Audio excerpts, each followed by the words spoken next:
All right. This Torah portion talked about the death of Jacob.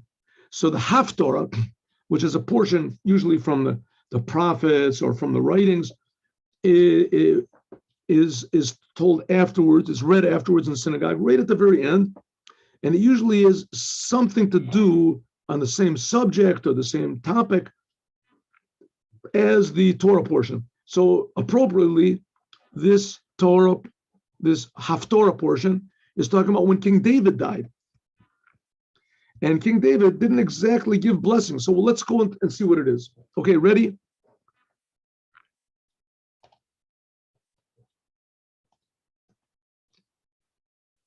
VaYikru v'yamei David lamut. The days of King David came close to death. VaYetzav et Shlomo, and he commanded his son Shlomo. And he said, Anochi olech b'derech kol haaretz. I'm going the way of all mankind. People died. That's it. Since Adam, nobody lives forever.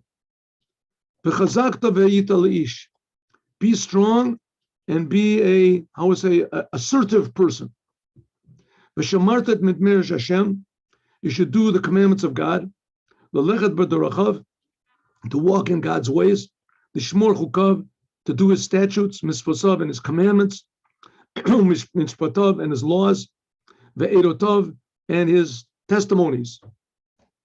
Kakatuv, like it is written in the Torah of Moshe. Laman taskil, in order that you should be wise, and you should know what to do. Et kol asher taseh, in everything that you do. In other words, you do the right thing, the right time, the right place, the right way. Et kol asher tafneh sham, everything that you turn to should be successful. Laman yakim Hashem et tavoro, in order that God will fill his word. God wants to fulfill his promise. Asher diber alai, that God promised me.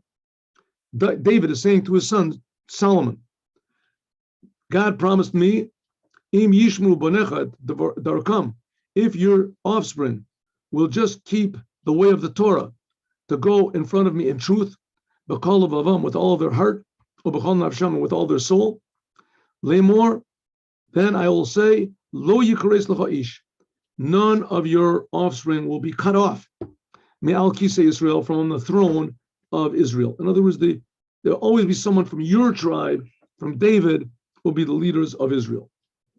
And also, okay, that's one way of serving God, by doing what God wants and doing good, increasing good.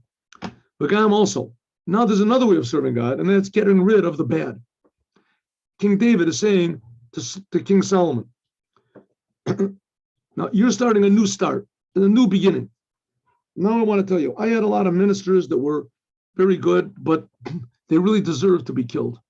And I didn't kill them for very different, various reasons. A lot of them, I needed them. They were good warriors. They did their job, but in their hearts, they had planned to depose me. And okay, so now we're going to take care of them. Ready? You know, King Solomon, my son, you know what Yoav ben Surah. Now, who was Yoav ben Surah? That was his what is it called? His chief of staff. He was the chief general, and he fought battles. Fantastic, excellent warrior, and he was the one who secured King David from all of his enemies. But he made a big mistake. Asher asal l'shnei saretz of Ot Yisrael, that Yoav ben Surah, he took things into his own hands a couple of times. Two of them are fatal. He killed Avner ben Ner, and he killed Amasha ben Yeter, by Yargim. And when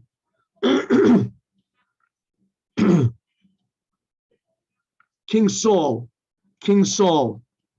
was appointed to be the king over Israel, and at the same time, but King Saul did things that disqualified him, incredibly minor things, but it disqualified him from being a king, because the king has to be 100% perfect. So it disqualified him. King Saul he went chasing after King David. He came to because David was also crowned to be king, but in secret. He couldn't advertise it. So his King Saul's chief of staff, his head general was called Avner ben Ner. And after King Saul was killed, King David said, let's make peace. And Avner came to make peace, and Yoav ben Surya went out to meet Avner and he killed him. And it was a similar story also with Amasha ben Yeter. What happened with Amasha ben Yeter? King David had a son called Absalom, and Absalom rebelled against King David, and he was very successful. And all of Israel followed after Absalom. As just an amazing miracle, the King David had to flee. He had to run away for his life. There were very few people that helped him, but a few people did help him. Nevertheless, a lot of the people thought that Absalom was really right. They didn't hate King David as much as they loved Absalom. They had them convinced that he was a tremendously charismatic and successful and genius person, Absalom. His minister of war was Amasa. And King David afterwards said, after he defeated Absalom, said to Amasa, let's make peace. Amasa came the same way as Abner ben Ner came, and Yoav made another trick and he killed Amasa also. He said because he killed what he did to the true great warriors of Israel, Avner ben Ner and Amasa ben Yeter, and he killed them. And he put the blood of war in the time of peace. And therefore he put the blood of war when he on his the blood of war on his own belt, on his loins, and on his shoes that are on his feet. What did he do? Yoav, how did he kill this Amasa? He put his sword in such a way that when he bent down, it would fall out of the sheath. And he went to meet Amasa, and he bent down to tie his shoes, and his sword fell out on the ground. And he lifted up his sword as though to put it back in the sheath with one hand. The other hand, he grabbed a hold of Amasa's beard as though to kiss him.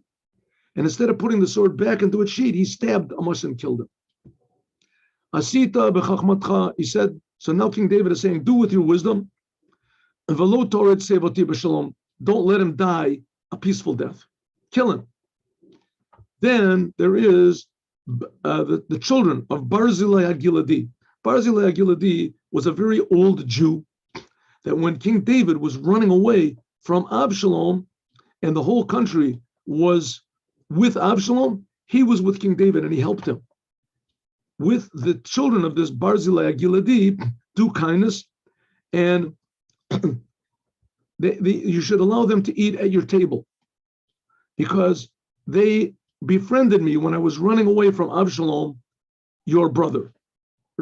Absalom was the son of King David. King Solomon was also the son of King David. Behold, Imcha, now I have another person for you to kill. Who? Shimi ben Gera. Shimi ben Gera, the son of Yemini. Ha me Bachurim. Bahu Kalali Kalalat Nesman. He was one of the choice people of Israel, and he gave me a big curse when I was coming to Machanayim. Bahu Yarad Likrasi Yardena. He went on the other side of the Jordan, and he cursed me. Now, Shimi ben Gera says that he was the head of the Sanhedrin. These people were top people, but they all hated David.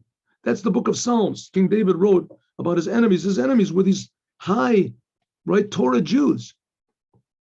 And I promised to God that im amitcha b'cherev, that I won't kill him with a sword. He came afterwards, after I returned back, and he tried to make peace with me. And I said, don't worry, I'm not going to kill you. I won't kill you. But now, al tenakeu, don't let him go. Don't forget this. Don't clean it off. Because you're a wise person. You know what you should do to him. You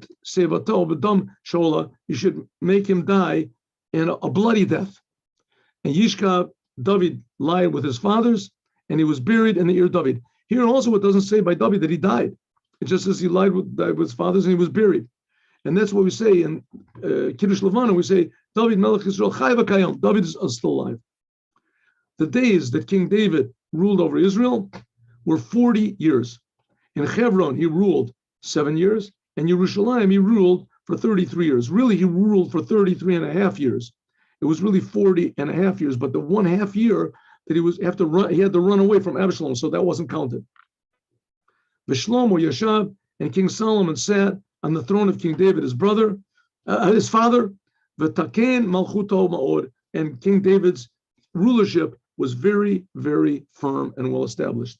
This is what you're going to hear on Shabbat in the afternoon in how do you say, the most abbreviated way that we could do it, with still going over the simple meaning. God bless you all. At God willing, tomorrow, 8:15 in the morning, we are going to learn Chassidut. We'll finish the Dvar Malchut that we started with the Rebbe, and how that we almost finished today. How this thing of VaYechi Yaakov is giving us power to transform this exile that we're in into redemption. Have a good day. Hope to see you tomorrow morning, 8:15. Mashiach now.